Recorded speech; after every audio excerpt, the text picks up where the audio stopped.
In the autumn of 1847, construction workers renovating the basement of an abandoned estate in Salem County, Massachusetts made a discovery that would horrify investigators for decades to come. Beneath the floorboards of what had once been the prestigious Blackwood family manor, they uncovered a network of sealed chambers containing the skeletal remains of over 200 individuals. What authorities initially dismissed as a tragic accident soon revealed itself as something far more sinister when forensic examination showed clear evidence of systematic murder spanning nearly 2 decades. The official records from Salem County had been mysteriously purged in 1846, just 1 year before the gruesome discovery. Local historians later confirmed that between 1828 and 1847, the Blackwood family had operated what appeared to be a respectable boarding house and medical clinic from their sprawling estate on Millfield Road. Dr. Ezekiel Blackwood, the family patriarch, had been regarded as one of the most trusted physicians in the region, known for his charitable work with traveling families and his willingness to treat patients regardless of their ability to pay. Before we descend deeper into this chilling tale of betrayal and systematic murder, this story isn't for everyone. Only those brave enough to confront the darkest chapters of American history should continue. If you're ready to join our community of truth seekers who refuse to let these victims be forgotten, hit that subscribe button and let us know in the comments what state you're listening from. Together, we'll ensure that the crimes of the Blackwood family are never buried again. The Blackwood estate had been the pride of Salem County when Ezekiel first purchased the property in 1825. The 3-story manor house sat on 47 acres of prime farmland, complete with outbuildings that included a carriage house, servants' quarters, and what Dr. Blackwood claimed was a private medical facility for treating patients who required extended care. The doctor's reputation grew quickly among the local population, particularly after he successfully treated a cholera outbreak in the nearby village of Thornfield during the summer of 1827. Martha Blackwood, Ezekiel's wife of 15 years, managed the domestic operations of the estate with ruthless efficiency. She oversaw a staff of 6 servants and maintained detailed ledgers of every expense, every visitor, and every patient who entered their property. These ledgers, discovered hidden in a wall cavity during the 1847 investigation, would later provide investigators with the most comprehensive record of the family's crimes ever assembled. The Blackwood children added an air of respectability to the operation that proved invaluable to their parents' scheme. Thomas, aged 22 in 1828, had studied medicine under his father's tutelage and possessed the clinical skills necessary to assist in their procedures. Elizabeth, 19, managed patient intake and maintained the carefully crafted facade of caring hospitality that drew victims into their trap.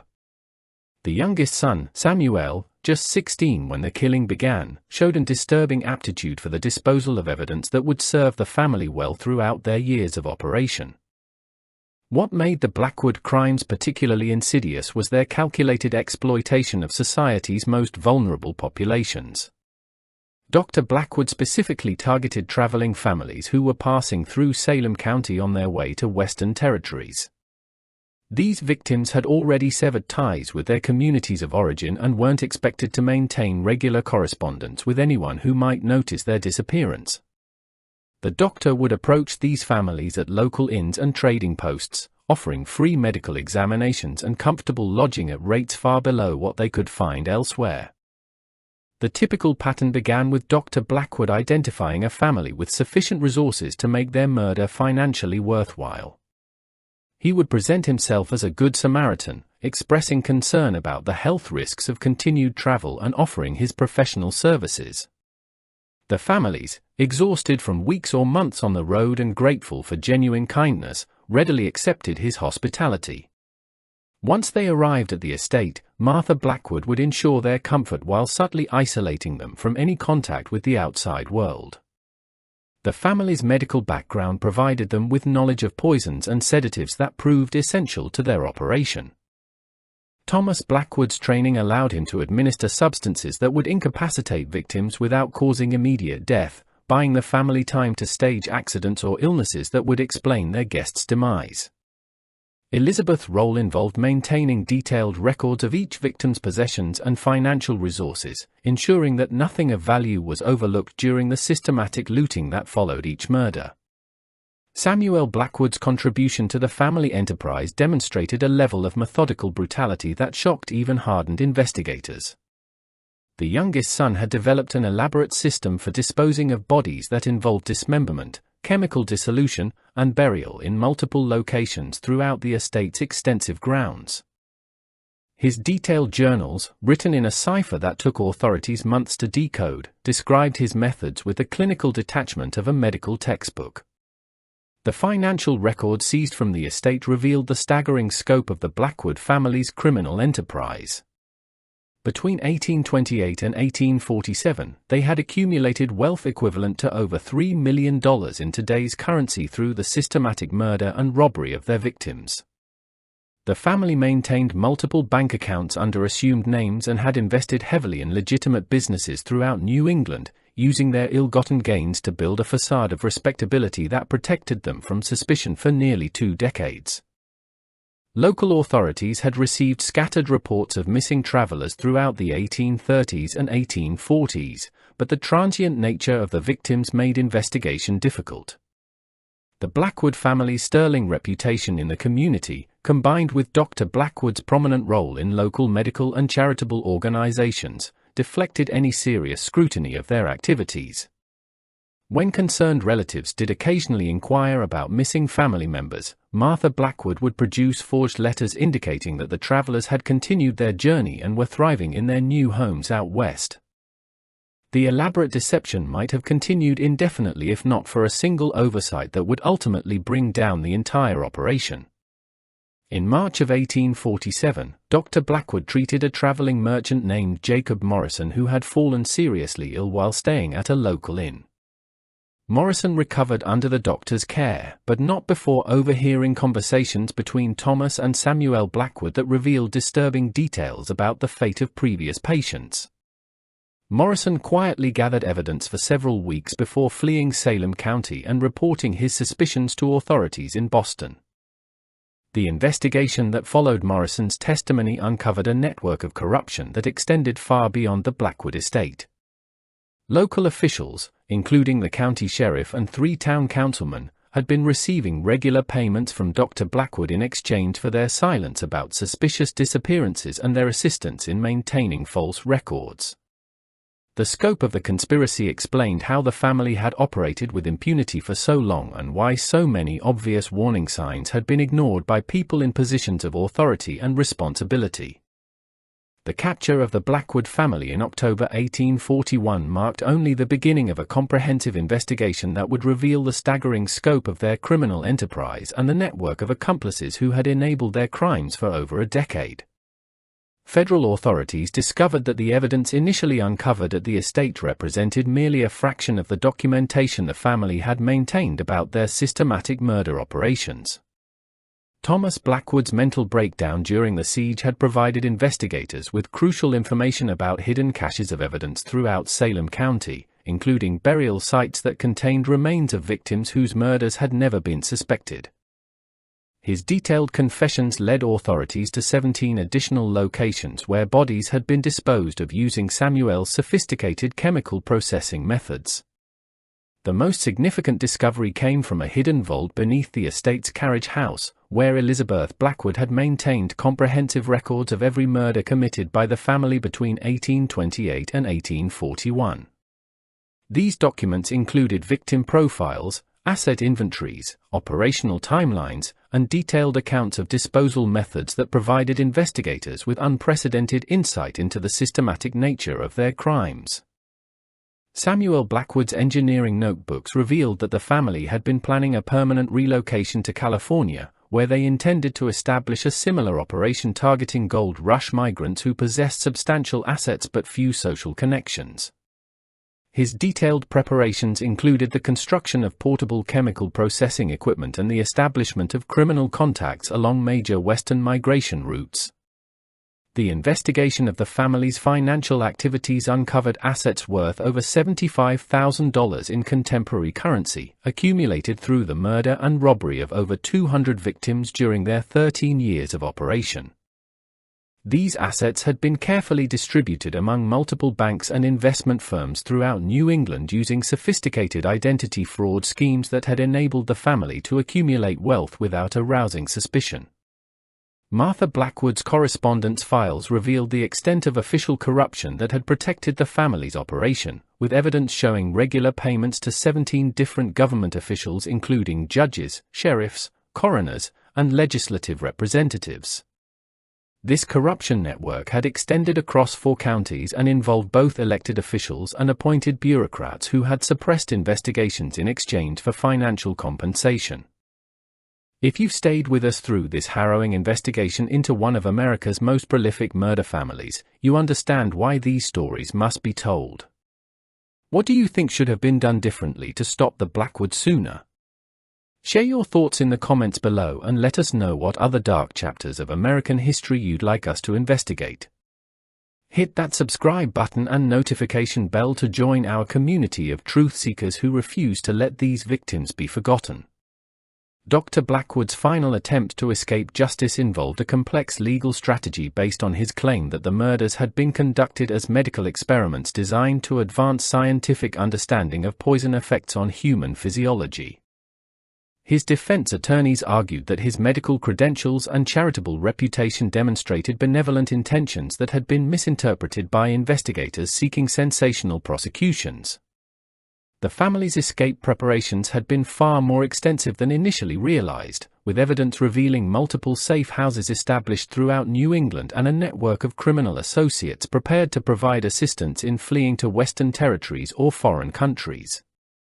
Samuel Blackwood had constructed false identities for all family members and accumulated precious metals and gems that could provide financial support during extended exile. Elizabeth Blackwood's asset conversion operations had created a sophisticated money laundering system that involved legitimate businesses, real estate investments, and financial instruments that could be liquidated quickly without revealing their criminal origins. Her methods had enabled the family to accumulate portable wealth that could support comfortable lives in locations where their crimes were unknown. The investigation revealed that the family had been systematically targeting specific demographic groups whose disappearances were least likely to trigger intensive searches. Their victim selection criteria had evolved to focus on immigrant families, orphan travelers, and individuals fleeing legal or financial problems in their communities of origin, as these populations had fewer social connections that might notice their absence. Thomas Blackwood's medical records provided evidence that the family had been experimenting with increasingly sophisticated murder methods, including slow-acting poisons that could simulate natural illnesses over extended periods. His research had been conducted with the clinical detachment of legitimate medical investigation, suggesting a level of psychological detachment that enabled him to view murder victims as experimental subjects rather than human beings. The discovery of Martha Blackwood's detailed financial projections revealed that the family had been planning to expand their operation significantly, with calculations showing potential profits from murdering over 1,000 additional victims during a proposed 10-year expansion into Western territories. These projections demonstrated the industrial scale the family envisioned for their criminal enterprise. Samuel Blackwood's disposal methods had evolved to include chemical processes that could eliminate virtually all physical evidence of murder, with his notebooks describing techniques for dissolving bone, teeth, and other materials that typically survived conventional burial. His innovations had enabled the family to commit murders that left no discoverable remains, explaining how they had avoided detection for so many years. The investigation uncovered evidence that the family had been recruiting additional accomplices to establish satellite operations in other regions, with correspondence showing negotiations with potential partners in Ohio, Michigan, and Indiana territories. These expansion plans would have created a continental network of murder operations targeting westward migrants throughout the developing American frontier. Federal authorities discovered that several mysterious disappearances and unexplained deaths in neighboring states could be attributed to the Blackwood network, suggesting that their criminal influence had extended far beyond Salem County. Investigation of these cases revealed similar patterns of systematic targeting, asset theft, and evidence disposal that confirmed the family's role in crimes previously attributed to travel hazards or natural causes. The comprehensive nature of the evidence gathered against the Blackwood family ensured that their prosecution would result in convictions that could not be overturned through legal technicalities or political influence. Judge Whitmore's methodical investigation had created an overwhelming case that demonstrated both the scope of their crimes and the systematic nature of their criminal enterprise. The final evidence collection phase revealed personal effects from victims that the family had retained as trophies, including jewelry, photographs, and documents that provided investigators with the identities of murder victims whose deaths had never been reported to authorities. These discoveries enabled the investigation to provide closure for families who had lost relatives years earlier without understanding their fate. The prosecution of the Blackwood family began in February 1842 with what became known as the trial of the century, as federal prosecutors presented evidence of systematic murder that shocked even experienced legal professionals accustomed to violent crime. The courtroom proceedings attracted national attention, with newspaper correspondents from major cities providing daily coverage of testimony that revealed the calculated nature of crimes that had claimed over 200 lives. District Attorney Charles Morrison, no relation to key witness Jacob Morrison, led the prosecution with methodical presentation of evidence that documented the family's criminal evolution from opportunistic theft to systematic murder operations. His opening statement described the Blackwood crimes as representing a new category of criminal behavior that combined the calculating nature of financial fraud with the brutal efficiency of mass murder. The prosecution's case relied heavily on the detailed records Elizabeth Blackwood had maintained, which provided investigators with comprehensive documentation of victim identities, asset values, and murder methods that eliminated any possibility of claiming the deaths were accidental. Her meticulous record-keeping, originally designed to maximize criminal profits, became the primary evidence that ensured the family's conviction. Thomas Blackwood's medical journals provided prosecutors with clinical descriptions of poison protocols and victim selection criteria that demonstrated the premeditated nature of each murder. His detailed observations about the effectiveness of various chemical combinations revealed a level of systematic experimentation that characterized the family's approach to killing as methodical research rather than spontaneous violence. The trial's most dramatic moments came during testimony from Jacob Morrison, whose first-hand account of the family's methods provided jurors with vivid descriptions of their systematic approach to identifying, targeting, and eliminating victims. Morrison's survival and his detailed observations gave prosecutors a credible witness who could describe the family's operations from the perspective of an intended victim. Samuel Blackwood's engineering notebooks were presented as evidence of the sophisticated infrastructure the family had developed for disposing of evidence, with detailed diagrams and chemical formulas that demonstrated the industrial scale of their murder operations. His innovations in body disposal had enabled the family to eliminate physical evidence so effectively that most of their crimes would never have been discovered without his own documentation. The prosecution of accomplices proceeded simultaneously with the main trial, as federal authorities arrested 17 corrupt officials and criminal associates who had enabled the Blackwood operation through their cooperation or deliberate negligence. Sheriff Marcus Thornfield faced charges of conspiracy and obstruction of justice that carried potential sentences of 20 years in federal prison. Dr. Nathaniel Hayes, the corrupt physician who had provided false death certificates and medical opinions supporting the family's cover stories, became a key prosecution witness after agreeing to testify in exchange for reduced charges. His testimony revealed the medical expertise required to simulate natural deaths while actually committing systematic murder using sophisticated poison protocols. The investigation of the corruption network revealed that bribes paid by the Blackwood family had totaled over $15,000 during their 13 years of operation, representing substantial sums that had purchased protection from multiple levels of government authority. This evidence demonstrated how systematic corruption had enabled the family to operate with virtual impunity despite numerous warning signs that should have triggered official investigation. Martha Blackwood's trial revealed the calculating intelligence that had made her such an effective partner in the family's crimes, as prosecutors presented evidence of her role in victim selection, asset evaluation, and operational planning. Her systematic approach to documenting and converting stolen property demonstrated business acumen that had maximized profits while minimizing risks of detection. The defense strategy employed by the family's attorneys relied primarily on character witnesses who testified about Dr. Blackwood's charitable work and medical reputation, attempting to create reasonable doubt about whether such a respected community member could have committed the systematic murders documented by prosecutors. This approach proved ineffective against the overwhelming physical evidence and detailed documentation of the family's crimes. Elizabeth Blackwood's testimony during her own trial provided prosecutors with additional evidence about the family's criminal methods, as her attempts to minimize her role resulted in detailed descriptions of operational procedures that confirmed the systematic nature of their murder enterprise. Her testimony inadvertently revealed information about additional victims and criminal activities that had not been previously documented.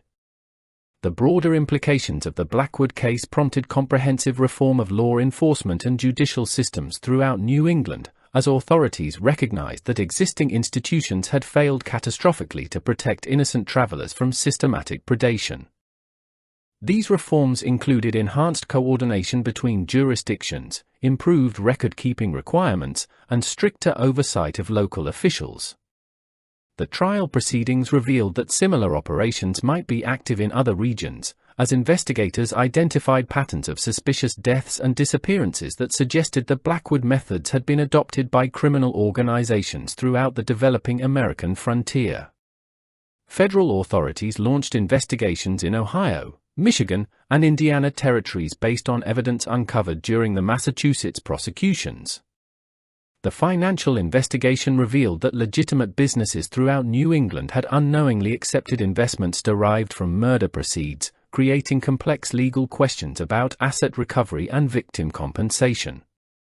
The scope of these financial entanglements demonstrated how effectively the family had integrated their criminal profits into the regional economy. Public reaction to the trial testimony created demands for justice that extended beyond punishment of the Blackwood family to include accountability for officials whose corruption had enabled their crimes. Community leaders who had associated with the family faced social ostracism and professional consequences that destroyed careers and reputations built over decades. The prosecution's presentation of evidence concluded with detailed accounting of the family's crimes that documented 237 confirmed murders committed between 1828 and 1841, making them responsible for one of the most extensive killing sprees in American criminal history.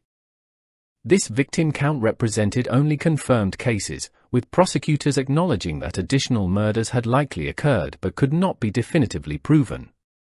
The trial's conclusion approached as defense attorneys exhausted their arguments and the overwhelming evidence made conviction inevitable, setting the stage for sentencing proceedings that would determine whether the Blackwood family would face execution for their crimes. The national attention focused on the case had created public pressure for maximum penalties that would demonstrate society's condemnation of systematic murder operations. The verdict against the Blackwood family was delivered on June 15, 1842, with Judge Whitmore presiding over proceedings that would conclude one of the most extensive criminal prosecutions in American history. The jury deliberated for less than 3 hours before returning guilty verdicts on all charges of murder, conspiracy, and fraud against each family member, reflecting the overwhelming nature of evidence presented during the 4-month trial. Dr. Ezekiel Blackwood received the death sentence for his role as the architect of the systematic murder operation, with Judge Whitmore's sentencing statement describing his crimes as representing an unprecedented betrayal of medical ethics and social trust. The judge's condemnation focused on the doctor's exploitation of his professional authority to target society's most vulnerable populations while corrupting the healing profession through his calculated murders. Martha Blackwood's sentence of life imprisonment reflected her central role in operational planning and victim selection, with prosecutors demonstrating that her organizational skills and financial acumen had been essential to the success of the family's criminal enterprise. Her systematic approach to documenting and converting stolen assets had enabled the family to accumulate wealth while maintaining the respectable facade that protected them from suspicion. Thomas Blackwood received the death sentence for his medical expertise in developing poison protocols and falsifying death certificates that concealed the true nature of hundreds of murders. His clinical journals provided prosecutors with evidence of systematic experimentation on human subjects that demonstrated a level of calculated cruelty that shocked even experienced legal professionals accustomed to violent crime. Elizabeth Blackwood's sentence of 25 years in federal prison acknowledged her youth during the early crimes while recognizing her essential role in victim assessment and asset conversion operations. Her detailed records had provided investigators with the most comprehensive documentation of systematic murder ever assembled, ironically ensuring her own conviction through her meticulous criminal record-keeping. Samuel Blackwood received the death sentence for his role in developing sophisticated body disposal methods that had enabled the family to eliminate physical evidence of their crimes so effectively that most murders would never have been discovered without his own documentation. His engineering innovations had transformed simple murder into an industrial operation capable of processing multiple victims simultaneously. The execution of Dr. Ezekiel Blackwood on September 3, 1842, drew crowds of over 5,000 people to Salem County, representing one of the largest public gatherings in Massachusetts history. His final statement expressed no remorse for his crimes, instead maintaining that his actions had been justified by the financial needs of his family and the worthless nature of his victims. Thomas Blackwood's execution followed 1 week later, with his final confession providing additional details about murder methods and victim locations that enabled authorities to provide closure for families who had lost relatives years earlier. His clinical detachment persisted even in his final moments, as he offered suggestions for improving the efficiency of the execution process. Samuel Blackwood's execution concluded the judicial proceedings against the family, with his death marking the end of a criminal enterprise that had claimed over 200 lives during 13 years of systematic operation. His final words focused on technical criticisms of the gallows construction rather than expressions of remorse for his victims. The broader prosecution of accomplices resulted in prison sentences for 14 corrupt officials and criminal associates, with Sheriff Marcus Thornfield receiving 20 years for conspiracy and obstruction of justice. The comprehensive nature of these prosecutions demonstrated federal commitment to accountability for all participants in the corruption network that had enabled the family's crimes. The financial aftermath of the case involved complex legal proceedings to recover assets and provide compensation to victims' families, with federal authorities ultimately distributing over $60,000 to relatives of confirmed murder victims. The process required extensive genealogical research to identify legitimate heirs and establish proper claims to recovered property. The Blackwood estate was converted into a memorial cemetery where victims' remains were interred with appropriate markers honoring their memory and acknowledging the injustice they had suffered. The main house was demolished to prevent it from becoming a macabre tourist attraction, with the site designated as protected memorial ground. The case prompted comprehensive reform of law enforcement and judicial systems throughout the United States, with new requirements for interjurisdictional cooperation and standardized procedures for investigating suspicious deaths. These reforms were designed to prevent future criminal operations from exploiting jurisdictional boundaries and official corruption to avoid detection.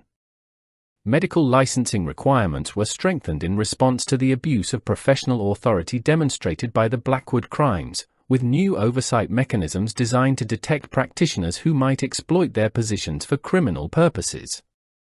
The case became a cornerstone of medical ethics education, illustrating the devastating consequences of betraying professional responsibilities.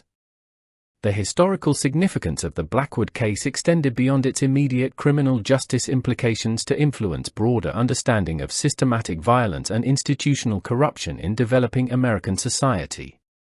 Historians would later recognize the case as demonstrating vulnerabilities in frontier justice systems that enabled sophisticated criminal enterprises to operate with virtual impunity. What do you think about this chilling tale of systematic murder that claimed over 200 innocent lives? The Blackwood family's crimes remind us that evil can hide behind masks of respectability and professional authority. Share your thoughts about the lessons we should learn from this dark chapter of American history in the comments below. If you found this investigation compelling, subscribe and hit that notification bell to join our community dedicated to uncovering suppressed stories that honor forgotten victims and expose institutional failures that enabled their suffering. The legacy of the Blackwood murders continues to influence criminal justice practices and medical ethics policies over 150 years after their crimes were exposed. Their systematic approach to murder and sophisticated methods for avoiding detection provided law enforcement with valuable insights into criminal behavior patterns that informed investigative techniques for generations. The case established precedents for federal intervention in local criminal matters when corruption compromised state and local authorities, demonstrating the necessity of independent oversight in cases involving systematic institutional failure. These precedents proved valuable in addressing organized crime and official corruption throughout American history. The victims of T. Blackwood family were finally honored through memorial services that acknowledged their individual humanity and the tragic circumstances of their deaths, ensuring that they would be remembered as people with hopes and dreams rather than simply statistics in a criminal case that shocked the nation and forever changed American understanding of systematic evil. The Blackwood family's roots in Salem County stretched back 3 generations, establishing a foundation of trust that would prove instrumental to their murderous enterprise. Ezekiel's grandfather, Jeremiah Blackwood, had arrived from England in 1764 as a young physician seeking opportunity in the colonial medical establishment. He quickly gained prominence treating wounded soldiers during the Revolutionary War and used his military connections to acquire substantial land holdings throughout Massachusetts. Jeremiah's son, Mordecai Blackwood, expanded the family's influence by marrying into the wealthy Thornfield merchant dynasty in 1798. This union brought not only financial resources but also crucial social connections that elevated the Blackwood name to the upper echelons of New England society. Mordecai served 2 terms in the Massachusetts legislature and founded the Salem County Medical Society, creating institutional relationships that his son Ezekiel would later exploit to shield the family's criminal activities from scrutiny. When Ezekiel inherited the family estate in 1823, he possessed both the social standing and financial resources necessary to establish himself as Salem County's most respected medical authority. His marriage to Martha Sinclair in 1810 had been arranged primarily for strategic advantage, as the Sinclair family controlled significant shipping interests throughout New England. Martha brought organizational skills and ruthless pragmatism that complemented Ezekiel's medical expertise and social manipulation abilities perfectly. The couple's 3 children were raised with a disturbing blend of privilege and pathological detachment that prepared them for their roles in the family's future crimes. Thomas received comprehensive medical training from his father beginning at age 12, learning not only legitimate healing practices but also detailed knowledge of poisons, anatomy, and methods for concealing cause of death. Elizabeth was educated in literature, mathematics, and social graces that would allow her to charm victims while maintaining meticulous records of their assets and vulnerabilities. Samuel's education focused on practical skills that proved essential to the family's operation. He studied chemistry, engineering, and agricultural techniques that enabled him to develop sophisticated methods for body disposal and evidence destruction. By age 14, Samuel was conducting experiments with acids and lime that would later facilitate the near-complete elimination of physical evidence from hundreds of murders. The Blackwood estate became a focal point of Salem County's social life during the 1820s, with Martha hosting elaborate dinner parties that attracted prominent merchants, politicians, and clergy members. These gatherings served multiple purposes beyond maintaining the family's respectable facade. They provided opportunities to gather intelligence about traveling families, identify potential victims, and cultivate relationships with officials whose cooperation would prove valuable in suppressing investigations. Dr. Blackwood's charitable work extended throughout the region, earning him accolades from religious and civic organizations that viewed his medical mission as exemplifying Christian virtue. He regularly donated services to orphanages, provided free treatment to indigent families, and organized vaccination campaigns that prevented disease outbreaks in several communities. This genuine charitable work created a reservoir of goodwill that made accusations against the family seem not merely implausible but morally offensive to those who had benefited from Ezekiel's generosity. The family's integration into Salem County's religious community provided another layer of protection for their criminal enterprise. Ezekiel served as a deacon at the First Congregational Church and made substantial financial contributions to various missionary activities. Martha led the Ladies' Auxiliary and organized charitable drives for widows and orphans that reinforced her reputation as a pillar of moral virtue. The children were active in church youth programs and considered exemplary young people by clergy and congregation members alike.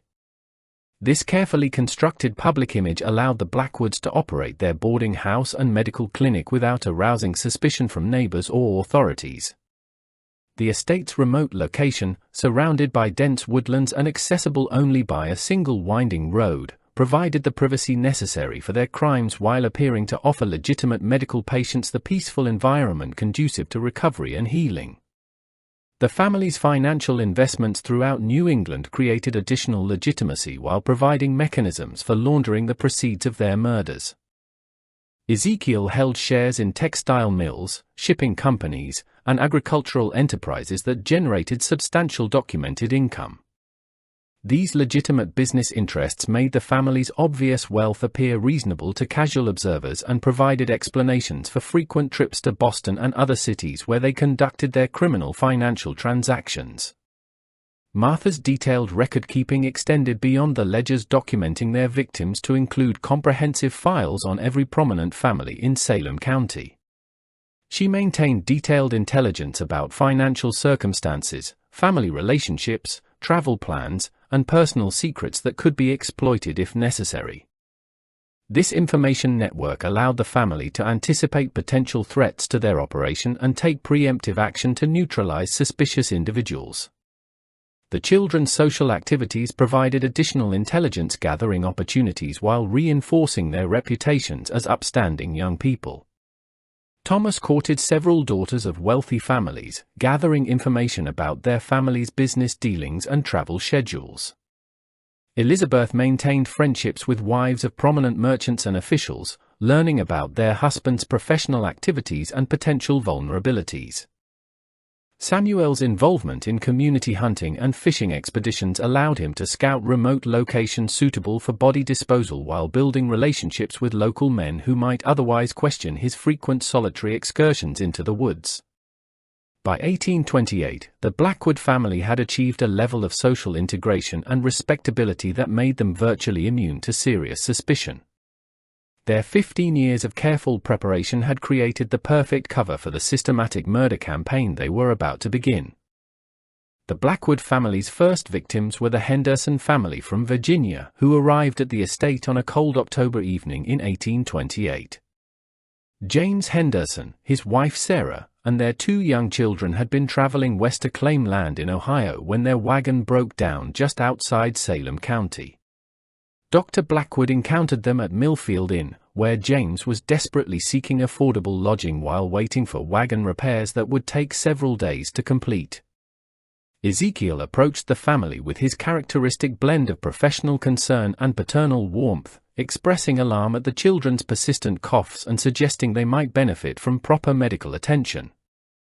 He offered to house the family at his estate for the duration of their stay, charging only a modest fee that would cover basic meals and medical care.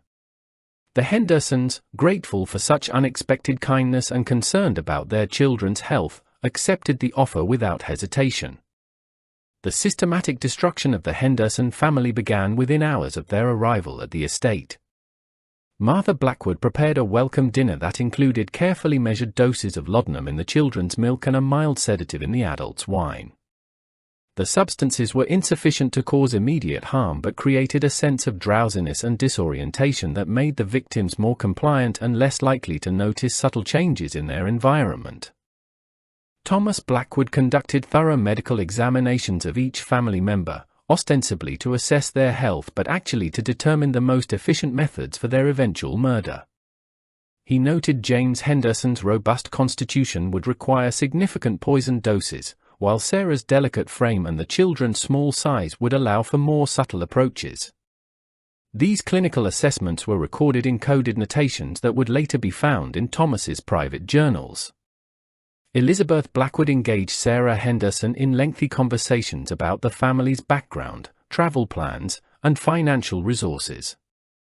Under the guise of friendly interest, she extracted detailed information about the land claim waiting in Ohio, the family's savings, and their expected timeline for arrival. Sarah, relieved to find such a sympathetic listener after weeks of difficult travel, shared intimate details about their hopes for the future and their gratitude for the Blackwood family's unexpected hospitality. The children, 8-year-old Mary and 6-year-old Timothy, were placed under Samuel Blackwood's care for what Martha described as supervised play activities. Samuel, barely older than his charges but already displaying the calculating nature that would characterize his adult crimes, used games and activities to assess the children's personalities and likely responses to various forms of intimidation or coercion. On the third day of their stay, Dr. Blackwood announced that his examination had revealed serious respiratory ailments in both children that required immediate treatment with powerful medications.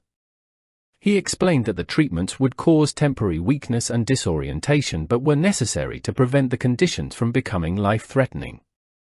James and Sarah, already concerned about their children's persistent coughs and trusting completely in the doctor's expertise, consented to the proposed treatments. The medications administered to Mary and Timothy Henderson contained lethal doses of digitalis extracted from foxglove plants that Samuel had cultivated specifically for this purpose. The poison caused cardiac arrest that appeared consistent with complications from respiratory illness, providing a medically plausible explanation for their deaths that would satisfy any cursory examination by local authorities. Dr. Blackwood's announcement of the children's deaths was delivered with precisely the right mixture of professional regret and personal sorrow to convince the grief-stricken parents that everything possible had been done to save their children. He offered to handle all arrangements for burial and to waive his medical fees as a gesture of sympathy for the family's tragic loss.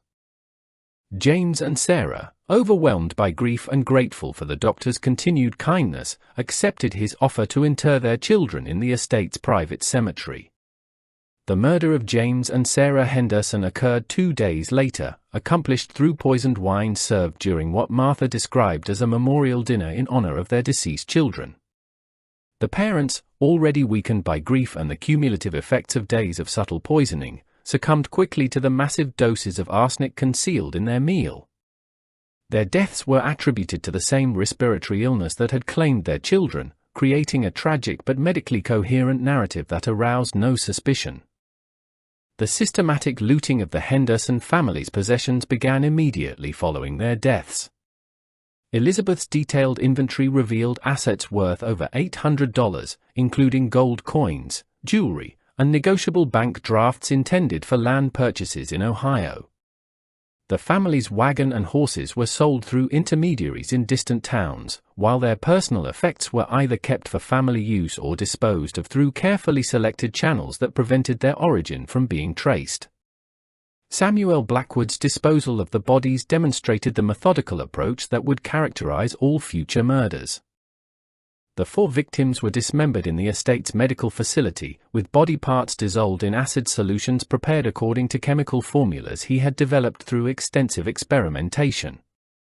The remaining fragments were buried in multiple locations throughout the estate's extensive grounds, ensuring that discovery of partial remains would not reveal the full scope of the crimes.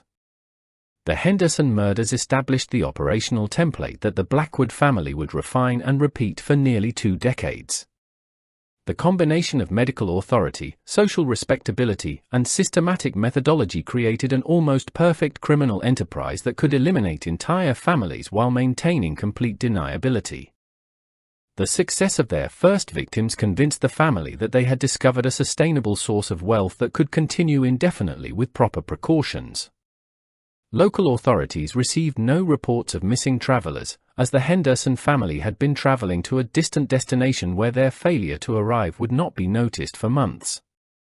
When inquiries eventually reached Salem County, the family's documented deaths from illness provided a satisfactory explanation that closed the matter without further investigation. The Blackwood family had successfully committed their first murders and established the foundation for what would become one of the most extensive killing sprees in American criminal history. The success of the Henderson murders provided the Blackwood family with both financial resources and operational experience that enabled them to refine their methods throughout 1829 and early 1830. Dr. Blackwood used the winter months to establish new connections with innkeepers and trading post operators throughout western Massachusetts, creating a network of informants who would identify potential victims traveling through the region. The family's victim selection criteria evolved into a sophisticated assessment system that minimized risk while maximizing profit potential. Thomas Blackwood developed detailed profiles of ideal targets, focusing on families traveling long distances to Western territories where their disappearance would not be immediately noticed. Single men were generally avoided, as their deaths raised fewer questions but provided substantially lower financial returns than entire families with accumulated savings and valuable possessions. Elizabeth Blackwood's role expanded to include advanced scouting operations in nearby towns and settlements. She would attend church services, market days, and social gatherings where she could observe traveling families and assess their suitability as victims. Her refined manners and genuine interest in people's stories made her an effective intelligence gatherer who could extract detailed information about families' backgrounds, destinations, and financial circumstances without arousing suspicion. The family established a more sophisticated financial infrastructure during this period, opening bank accounts in Boston, Hartford, and Providence under carefully constructed false identities. These accounts allowed them to convert stolen assets into legitimate investments while creating documented sources of income that explained their growing wealth. Dr. Blackwood's medical practice provided additional cover for frequent travel to these cities, where he could conduct financial transactions without drawing attention from local authorities. Samuel Blackwood's disposal methods underwent significant refinement following his analysis of the Henderson murders. He constructed a specialized facility in the estate's basement that included acid baths, dismemberment tables, and storage areas for chemicals and tools. The facility was accessed through a hidden entrance concealed behind medical equipment, ensuring that legitimate patients would never accidentally discover evidence of the family's crimes. The spring of 1830 brought their second set of victims, the Morrison family from Pennsylvania, who were traveling to Michigan Territory with their life savings of over $1,200. The Morrisons consisted of parents Robert and Margaret, teenage daughter Catherine, and 10-year-old son William. Their selection followed the family's refined criteria perfectly, representing substantial financial gain with minimal risk of discovery. Dr. Blackwood's approach to the Morrison family demonstrated the evolution of his manipulation techniques. Rather than simply offering medical assistance, he created a fictional emergency involving a cholera outbreak in the next town that made continued travel extremely dangerous. This fabricated crisis convinced the family to accept extended lodging at the estate while supposedly waiting for the epidemic to subside, providing additional time to assess their assets and plan their murders. The systematic poisoning of the Morrison family extended over 8 days, allowing the Blackwoods to gradually weaken their victims while maintaining the appearance of providing medical treatment for various ailments. Thomas administered carefully calibrated doses of mercury and arsenic that produced symptoms consistent with common travel-related illnesses, creating a medically plausible narrative for their eventual deaths. Martha Blackwood's hospitality during this period reached new levels of calculated deception. She prepared elaborate meals designed to mask the taste of poisons while engaging the family in conversations that revealed information about relatives, business associates, and anyone who might inquire about their whereabouts. Her maternal concern for Catherine Morrison was particularly effective in extracting details about the family's social connections and expected timeline for reaching Michigan. The murders themselves were staged to appear as a tragic family illness that overcame the Morrisons despite Dr. Blackwood's best medical efforts. The deaths occurred over 3 consecutive days, beginning with young William and progressing through the family in a pattern that suggested natural disease progression rather than deliberate poisoning.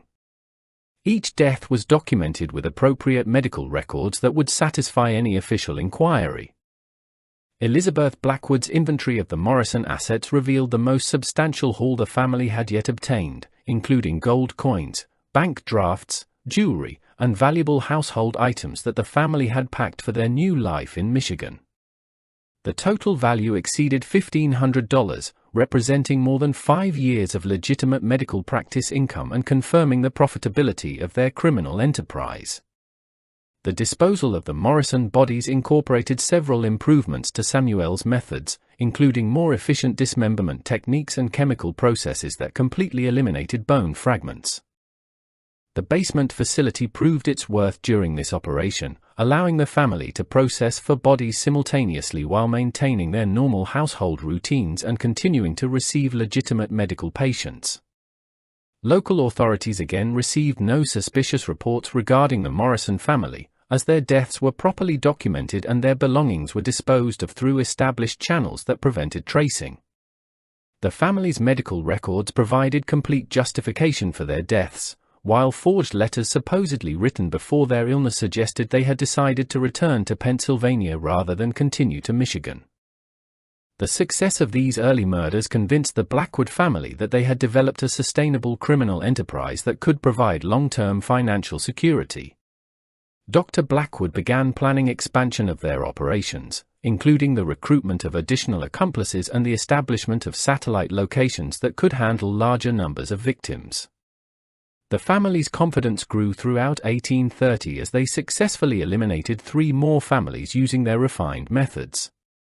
Each operation provided valuable experience that further improved their techniques while generating substantial profits that funded continued expansion of their criminal infrastructure. By the end of their 2nd year of operations, the Blackwoods had murdered 17 people and accumulated wealth that placed them among Salem County's most prosperous families. The systematic nature of their crimes had evolved into a precision operation that left virtually no evidence while providing complete deniability for any official inquiries. The family's reputation for medical excellence and charitable work continued to grow, creating an increasingly impenetrable shield that protected them from suspicion while enabling them to identify and attract additional victims with remarkable efficiency. By 1835, the Blackwood family had transformed their criminal enterprise into the most efficient killing operation in New England, systematically murdering traveling families at a rate of nearly 1 per month during peak travel seasons. Their success had attracted the attention of corrupt officials and criminal associates who recognized the profitability of their methods and sought to establish similar operations throughout the region. The family's network expansion began with Sheriff Marcus Thornfield, whose gambling debts and expensive mistress had made him vulnerable to Dr. Blackwood's carefully orchestrated recruitment. Thornfield's position provided crucial protection for the family's activities while enabling them to access official records that helped identify wealthy travelers passing through adjacent counties. In exchange for monthly payments equivalent to 3 times his official salary, the sheriff ensured that missing person reports were misfiled, investigations were misdirected, and suspicious deaths were ruled accidental without thorough examination. Dr. Blackwood's medical colleagues proved equally susceptible to financial inducement, particularly Dr. Nathaniel Hayes of neighboring Millfield County, whose opium addiction had destroyed his practice and left him desperate for income. Hayes agreed to provide medical opinions supporting the Blackwood family's cover stories in exchange for regular drug supplies and cash payments. His professional credentials lent additional legitimacy to death certificates and medical reports that concealed the true nature of victims' deaths. The recruitment of Samuel Morrison, the local undertaker, completed the family's core network of accomplices. Morrison's cooperation ensured that bodies would be properly processed and buried without examination by outside authorities, while his access to coffins and burial supplies facilitated the disposal of remains when the family's acid dissolution methods proved insufficient. Morrison also provided valuable intelligence about wealthy families planning funerals or estate settlements that might present additional criminal opportunities. If this story is giving you chills, imagine being one of the investigators who first uncovered this network of corruption and murder. Share this video with a friend who loves dark mysteries and hit that like button to support our efforts to bring these forgotten victim stories to light. Don't forget to subscribe to never miss investigations like this into America's hidden criminal history. The peak of the Blackwood operation occurred during the summer of 1836, when westward migration reached unprecedented levels and the family successfully eliminated 7 complete families in a 4-month period. Their victims during this time included the wealthy Pemberton family from Connecticut, whose assets exceeded $3,000, and the large Carson clan from New York, whose elimination required the family's most sophisticated poisoning operation to date. The Pemberton murders demonstrated the full evolution of the family's methods, beginning with Elizabeth's reconnaissance at a Hartford church social where she identified the family as ideal targets. The Pembertons were traveling to establish a textile business in Illinois with substantial financial backing from Connecticut investors. Their respectability and business connections required particularly careful handling to ensure their disappearance would not trigger extensive investigations. Dr. Blackwood's approach to the Pemberton family involved creating a fictional medical emergency that required their immediate attention to a supposed cholera outbreak threatening their intended route. This deception convinced the family to accept extended hospitality at the estate while waiting for safe passage, providing the time necessary for thorough asset assessment and murder planning.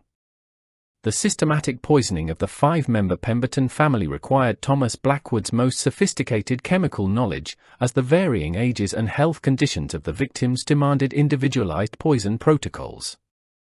The murders were staged over 12 days to simulate a family illness that gradually overwhelmed Dr. Blackwood's treatment efforts, creating a medically credible narrative that satisfied official inquiries. Samuel Blackwood's disposal methods had evolved to accommodate larger groups of victims simultaneously, with his basement facility expanded to include multiple processing stations and improved chemical systems. The Pemberton murders marked the first use of his new acid circulation system that completely dissolved bone and dental remains, eliminating virtually all physical evidence of the crimes. The Carson family murders presented different challenges, as their large size required coordination between multiple family members and accomplices to ensure simultaneous incapacitation of all 7 victims. The operation began with Martha Blackwood hosting an elaborate welcome dinner that included precisely measured poison doses for each family member based on their individual characteristics and likely resistance to various chemical agents.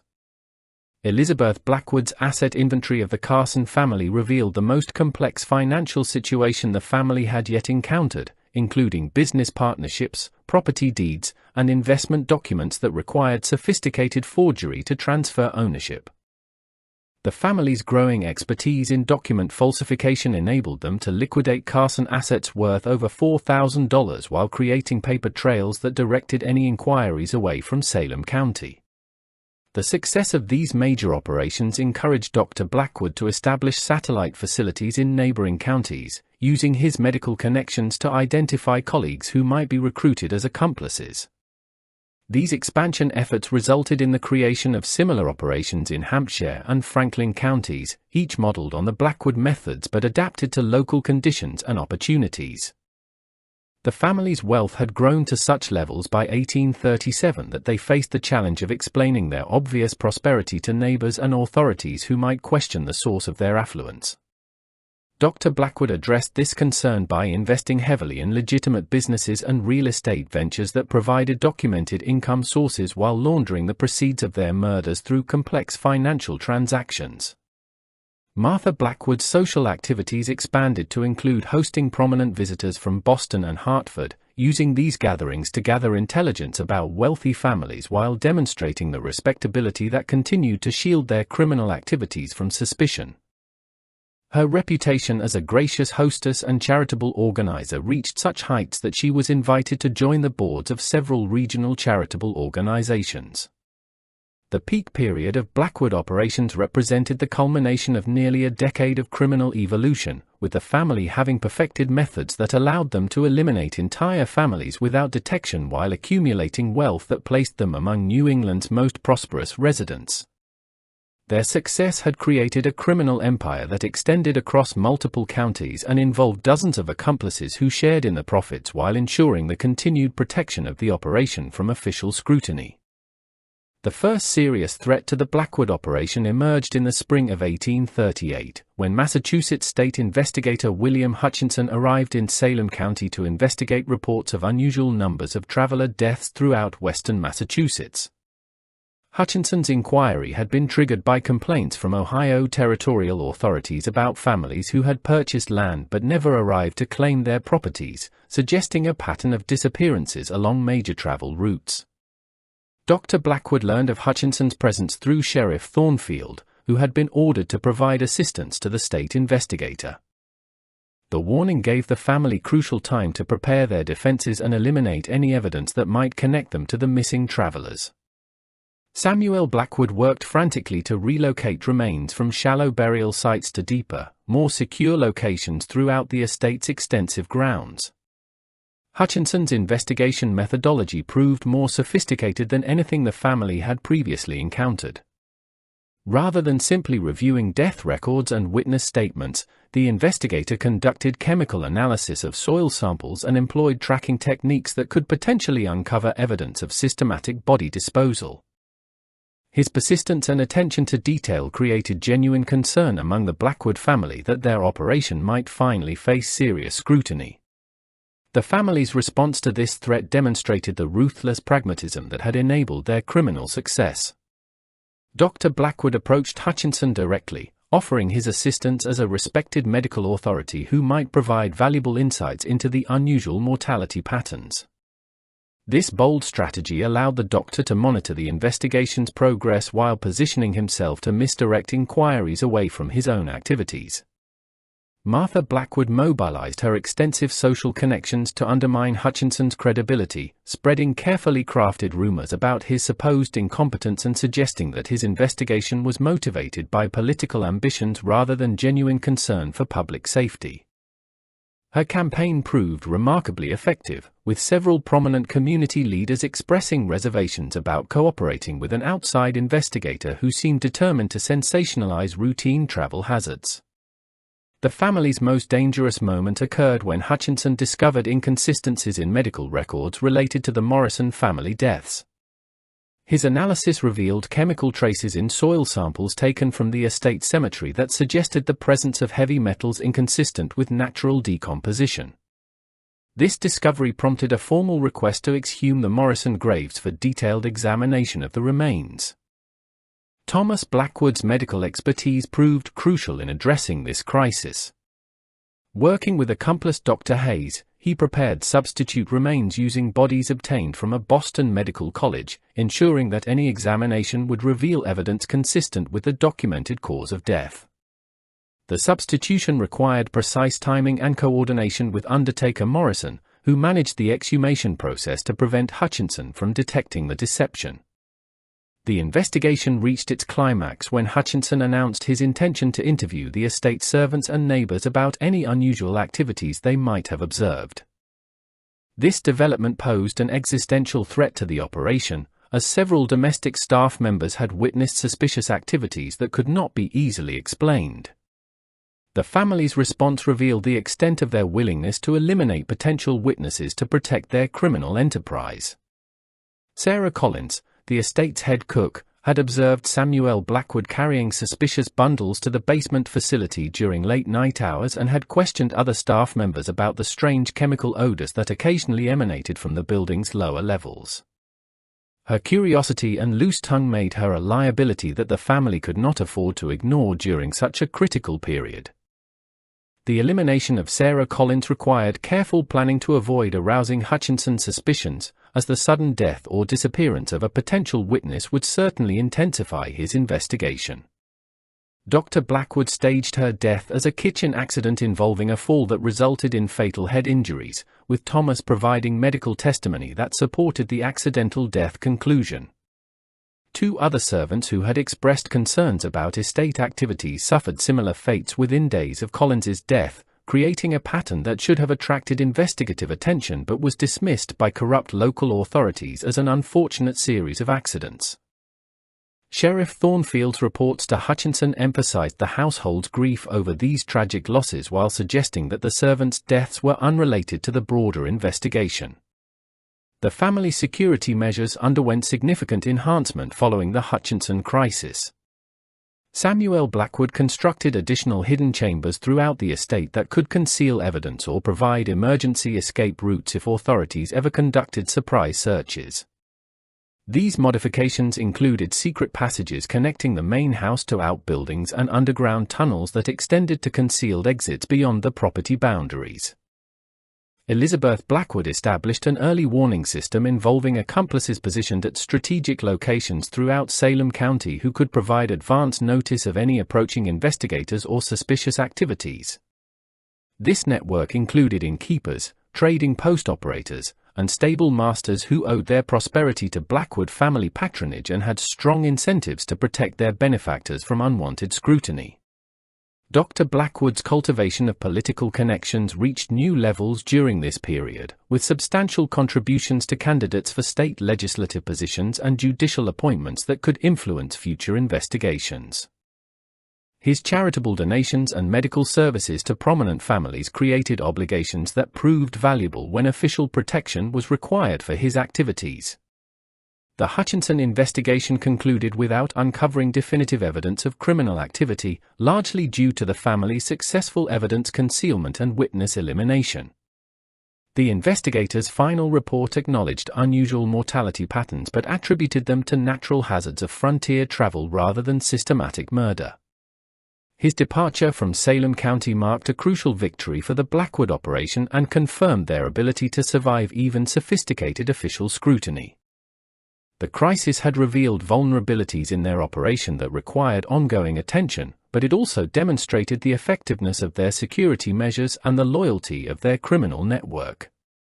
The family emerged from this threat with enhanced precautions and increased confidence in their ability to continue their murderous enterprise indefinitely, provided they maintained appropriate vigilance against future investigations.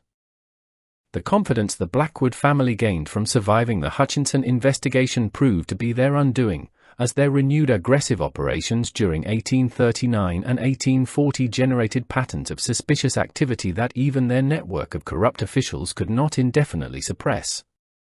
The family's elimination of 12 families during this 18-month period created a statistical anomaly that attracted attention from federal authorities investigating territorial development issues.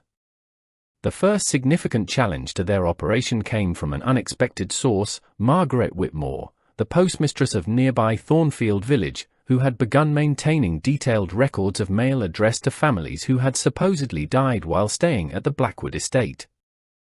Whitmore's meticulous nature and excellent memory enabled her to identify discrepancies between official death reports and continuing correspondence addressed to supposedly deceased travelers. Whitmore's suspicions intensified when she noticed that letters addressed to the deceased families were often collected by Elizabeth Blackwood, who claimed to be forwarding mail to surviving relatives in Western territories.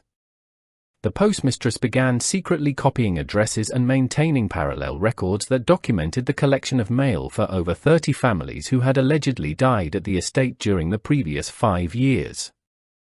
The situation became more dangerous when Whitmore shared her concerns with her brother-in-law, Judge Harrison Whitmore of the Massachusetts District Court, who possessed both the authority and integrity necessary to initiate a serious investigation.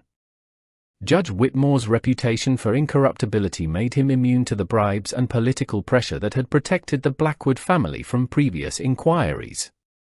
Dr. Blackwood's attempts to neutralize this threat through his usual methods of social manipulation and political influence proved ineffective against Judge Whitmore, whose moral convictions and judicial position made him particularly resistant to corruption. The judge's preliminary investigation revealed enough evidence to justify a formal inquiry that would involve federal authorities with resources far exceeding anything the family had previously encountered. The family's response to this escalating threat revealed the paranoia and desperation that would characterize their final years of operation. Samuel Blackwood prepared multiple escape plans involving hidden assets and false identities that could enable the family to flee Salem County if their situation became untenable. These preparations included establishing safe houses in remote locations and creating financial accounts that could support extended periods of exile.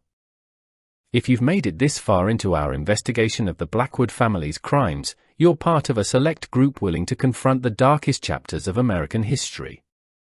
Share your thoughts about Margaret Whitmore's brave investigation in the comments below, and let us know what other forgotten crimes you'd like us to uncover. Hit that like button to help us continue bringing these suppressed stories to light, and subscribe with notifications on so you never miss our deep dives into America's hidden past. The family's attempt to eliminate Margaret Whitmore required extraordinary caution, as her position in the community and relationship to Judge Whitmore made her disappearance or suspicious death virtually certain to trigger intensive investigation. Dr. Blackwood's solution involved a complex poisoning scheme designed to simulate natural illness that would remove the threat while avoiding obvious connection to their criminal activities. The poisoning of Margaret Whitmore began with contaminated medicine that Dr. Blackwood provided to treat her supposed digestive ailments, using his medical authority to gain access to his target while maintaining plausible deniability about her subsequent illness. The poison protocol required careful timing to ensure her death occurred after she had completed her regular postal duties but before she could share additional information with her brother-in-law. Whitmore's death from apparent gastric fever initially appeared to achieve the family's objectives, removing their most dangerous enemy while creating a medically credible explanation that satisfied local authorities. However, Judge Whitmore's grief over his sister-in-law's death intensified rather than diminished his determination to investigate the suspicious patterns she had identified before her untimely demise. The judge's formal investigation began with a comprehensive review of death records from Salem County covering the previous 15 years, revealing statistical anomalies that could not be explained by natural causes or routine travel hazards. His analysis showed that mortality rates among travelers staying at the Blackwood estate exceeded regional averages by factors that suggested systematic rather than accidental causation. Judge Whitmore's legal authority enabled him to compel testimony from witnesses who had been reluctant to cooperate with previous investigations, including several estate employees who had observed suspicious activities but feared retaliation from the powerful Blackwood family. These depositions provided the first detailed accounts of unusual chemical odors, late-night activities, and unexplained disappearances of household staff who had asked too many questions. The investigation scope expanded when Judge Whitmore discovered evidence of the family's accomplice network, including financial records showing regular payments to Sheriff Thornfield and other officials whose cooperation had protected the operation from scrutiny. This corruption evidence provided additional charges that could be pursued even if direct proof of murder remained elusive. Thomas Blackwood's medical records became a particular focus of the investigation, as Judge Whitmore's experts identified patterns in death certificates that suggested systematic falsification of causes of death. The unusual frequency of rare tropical diseases and exotic poisoning symptoms among patients who had no plausible exposure to such conditions created compelling evidence of medical malpractice at minimum. The family's financial activities attracted investigative attention when Judge Whitmore's examination of bank records revealed unexplained wealth accumulation that far exceeded the legitimate income potential of a rural medical practice. The judge's financial experts identified suspicious transactions involving properties and assets that had belonged to families who had allegedly died while under Dr. Blackwood's care. Elizabeth Blackwood's extensive correspondence with banks and investment firms throughout New England provided additional evidence of systematic asset conversion that supported accusations of theft and fraud. Her detailed records, originally maintained to ensure maximum profit from their crimes, became crucial evidence that documented the family's criminal enterprise with unprecedented clarity. The investigation reached a critical phase when Judge Whitmore obtained court orders authorizing comprehensive searches of the Blackwood estate, including areas that had been declared off-limits during previous inquiries. These searches would include chemical analysis of soil samples, structural examination of buildings, and detailed inventory of all possessions that might have belonged to missing travelers. The Blackwood family recognized that their operation faced existential threat from an investigation they could not control through their usual methods of corruption and intimidation. Their preparations for this final confrontation revealed both the extent of their criminal enterprise and their determination to avoid capture regardless of the cost to innocent people who might stand in their way. Judge Whitmore's authorized search of the Blackwood estate began at dawn on October 15, 1841, with a team of federal investigators, chemical experts, and local officials who had not been compromised by the family's corruption network. The search revealed evidence that exceeded even the judge's darkest expectations about the scope and systematic nature of the crimes committed on the property. The basement facility that Samuel Blackwood had constructed for body disposal contained chemical residues and structural modifications that provided unmistakable evidence of systematic murder operations. Investigators discovered acid-resistant drainage systems, reinforced tables designed for dismemberment, and chemical storage areas that contained substances with no legitimate medical applications for a rural practice. Dr. Heinrich Müller, a chemistry professor from Harvard College who accompanied the investigation team, identified traces of arsenic, mercury, digitalis, and other poisons in concentrations that could only result from repeated use in lethal quantities. His analysis of soil samples from throughout the estate revealed chemical signatures indicating the disposal of human remains in dozens of locations across the property. The most damning evidence emerged from hidden compartments in the main house that contained Elizabeth Blackwood's detailed records of victim assets and family information. These ledgers documented over 200 individuals who had been murdered between 1828 and 1841, including precise inventories of their possessions and step-by-step accounts of their systematic elimination. Thomas Blackwood's medical journals provided clinical descriptions of poison protocols and victim selection criteria that read like instruction manuals for systematic murder. His notes included detailed observations about the effectiveness of various chemical combinations and recommendations for improving future operations based on lessons learned from previous victims.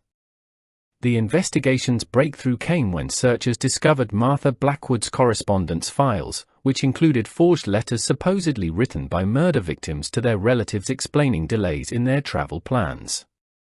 These documents provided direct evidence of the deception used to prevent families from reporting their relatives as missing persons. Samuel Blackwood's engineering notebooks revealed the sophisticated infrastructure he had developed for evidence disposal, including detailed diagrams of chemical processing systems and burial techniques designed to eliminate all traces of physical remains. His calculations showed the precise quantities of acid required to dissolve human bodies based on weight and composition variables. The search also uncovered a cache of personal effects belonging to murder victims, including jewelry, watches, family photographs, and documents that the family had retained either as trophies or because they possessed continuing financial value. These items provided investigators with physical evidence linking the Blackwood family to specific individuals who had been reported missing by relatives in distant states. Judge Whitmore's investigation received crucial support from an unexpected witness, Jacob Morrison, the traveling merchant whose 1847 testimony had initially triggered official interest in the estate. Morrison had maintained detailed notes about his experiences at the Blackwood property and his observations of suspicious activities that suggested systematic criminal behavior. Morrison's testimony provided investigators with first-hand accounts of the family's methods, including their techniques for identifying and approaching potential victims, their use of false medical emergencies to justify extended stays, and their systematic gathering of information about victims' backgrounds and financial resources. His survival had been due to pure chance, as he had become suspicious early enough to escape before the family could implement their murder plans. The investigation revealed the extent of official corruption that had protected the Blackwood operation, with evidence showing regular payments to Sheriff Thornfield, County Coroner Daniel Hayes, and 3 town selectmen who had suppressed reports and misdirected previous inquiries. This corruption network had enabled the family to operate with virtual impunity for over a decade. Federal investigators discovered that the family's criminal enterprise had extended beyond Salem County through a network of accomplices operating similar schemes in neighboring regions. Dr. Nathaniel Hayes of Millfield County had been conducting parallel operations using methods learned from the Blackwood family, while Undertaker Morrison had been providing body disposal services for multiple criminal organizations throughout western Massachusetts. The financial investigation revealed assets worth over $50,000 in current currency, accumulated through the systematic murder and robbery of traveling families over 13 years of operation. These assets had been invested in legitimate businesses and real estate ventures that provided the family with documented income sources while laundering the proceeds of their crimes. Elizabeth Blackwood's asset conversion record showed remarkable sophistication in transforming stolen property into untraceable wealth through complex transactions involving multiple intermediaries and false identities. Her methods had enabled the family to accumulate substantial holdings without arousing suspicion from banking authorities or tax collectors.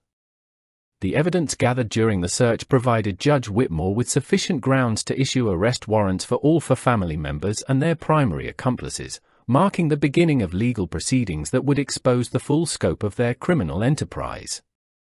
The judge's methodical approach ensured that the evidence would be admissible in court and sufficient to secure convictions despite the family's wealth and social connections.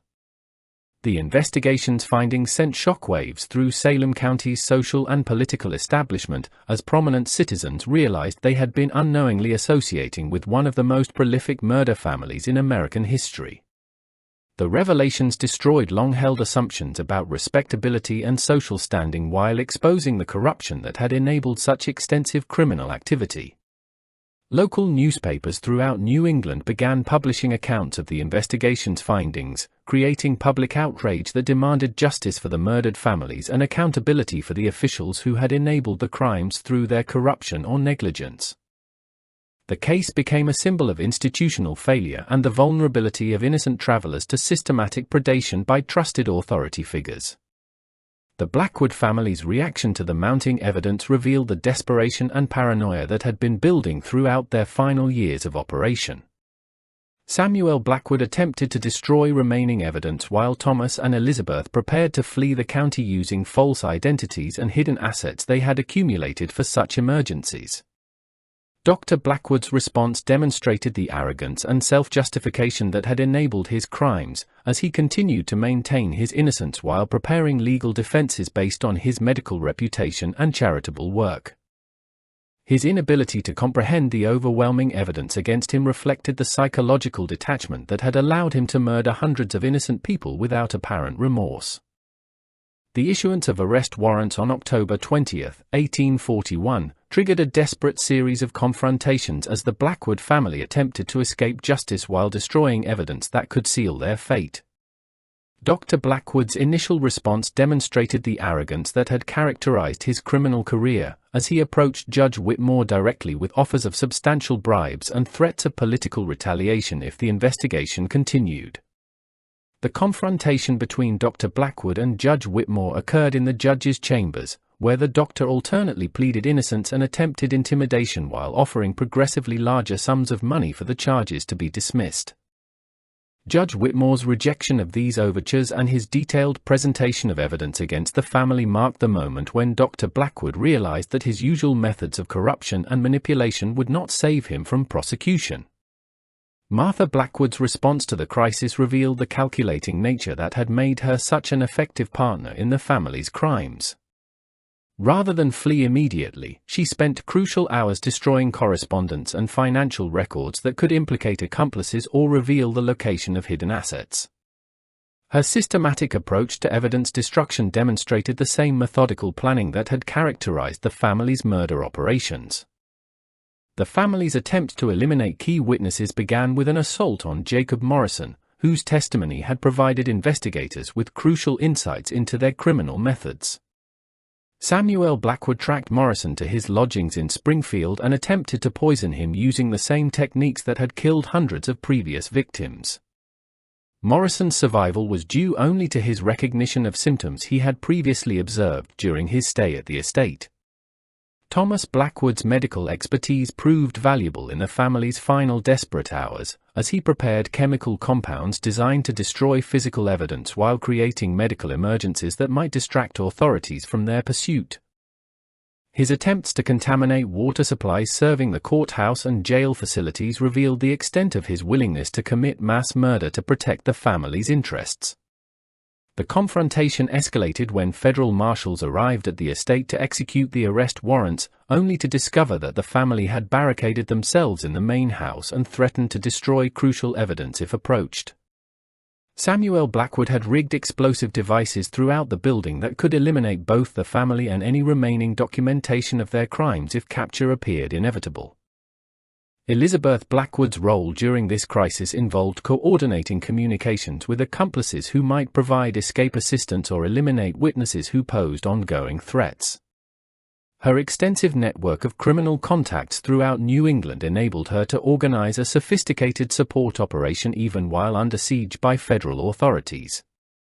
The standoff at the estate continued for 3 days, during which the family made increasingly desperate attempts to negotiate their escape in exchange for information about their accomplices and the location of victims' remains.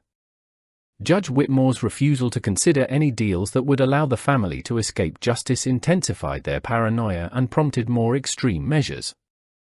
Dr. Blackwood's final attempt at manipulation involved claiming that he possessed information about a larger conspiracy involving prominent political figures who had profited from his criminal enterprise.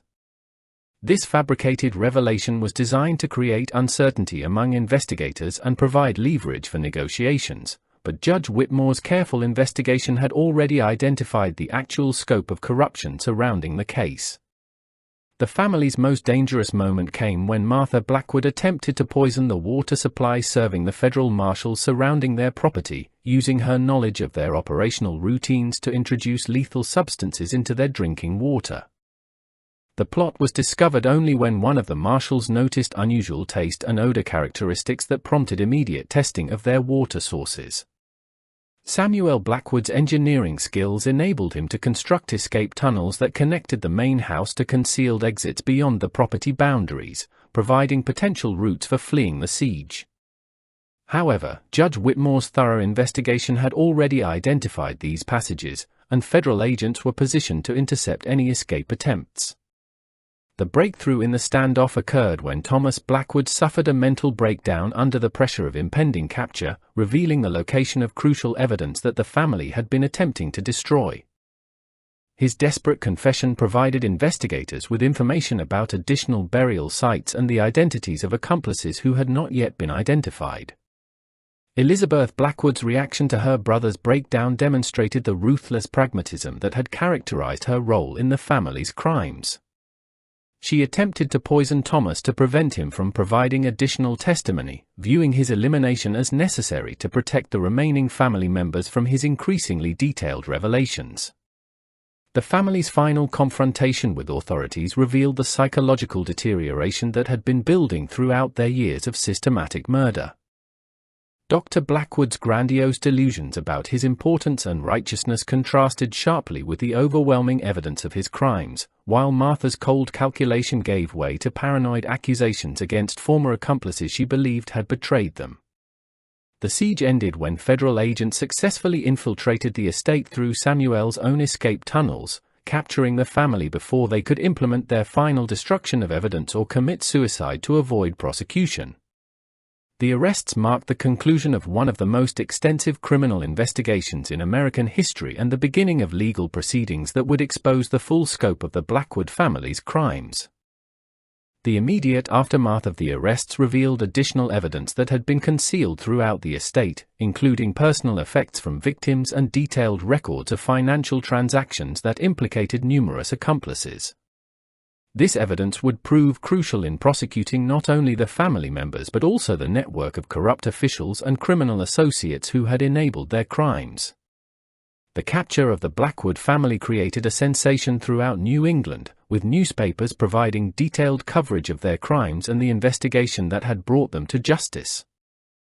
Public outrage over the murders and the corruption that had protected them prompted calls for comprehensive reform of law enforcement and judicial systems that had failed so catastrophically to protect innocent travelers.